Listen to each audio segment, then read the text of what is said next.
Are people less likely to know that it's you because you put a little bit of a layer in between the Lemony Snicket persona? Well, I live in San Francisco, where I was born and raised, and so it is a tremendous check on one's ego, because someone will say, "Aren't you Daniel Handler?" And I'll say, "Yes." And they'll say, "Yeah, I used to date my sister."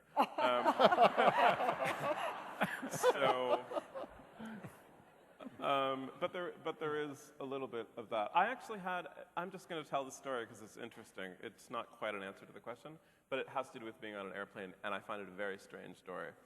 I was on an airplane recently from Washington, D.C. to Raleigh, North Carolina, which is, thank goodness, a very short flight. And I have had permission from the people involved to tell the story as long as I don't use their names, which I know is a disappointment. But next to me was someone reading a novel by someone I knew. But I didn't say anything, because what would I say? And so we just sat there, and I was reading my book, and she was reading her book, and I was curious to see how she was enjoying it, but I didn't say anything. And then finally she asked me, "How are you liking that book?" And so I said, "Oh, I like it fine. How do you like this book?" And she said, "I like it, but I'm biased. And then she introduced herself as the wife of the author, whom she was not. And I could not imagine in my life what to do. You should have. And the trouble with, there's no trouble with having a limit to your imagination usually, but actually sometimes you're in real life. Yes. And you can't imagine what to do, and it's too bad because you have to do something. And there was an enormous pause while I prayed that I was the object of a practical joke. That she would say, "Just kidding, you don't recognize me, do you? Something, something, something, I don't know." That's what I waited for. But she said nothing. And so finally I said, "I'm a friend of this person and this person's wife." And which of course made me feel crazy, right? I felt like I was the liar.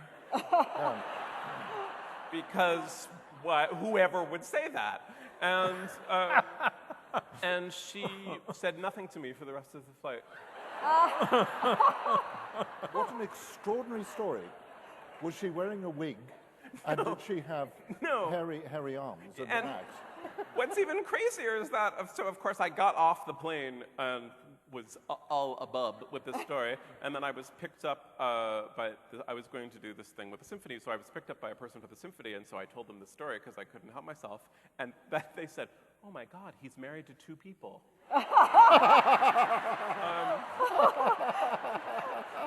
Which had never occurred to me. And then I was panicked.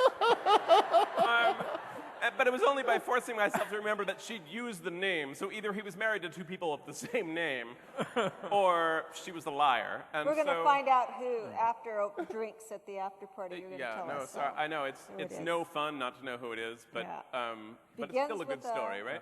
And it was just shocking. And so then I called them and from my hotel room, and of course, with the usual discretion that I have, I didn't have their phone number with me, and so I had to call people I knew whose phone number I had who might have their number. So I only told those people. No further than 30 or 40 people.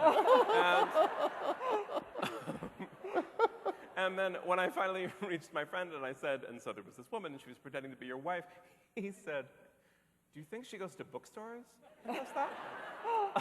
Which I just found such a charming writerly story. Yes, that's why someone would steal your identity. To get a discount at bookstores.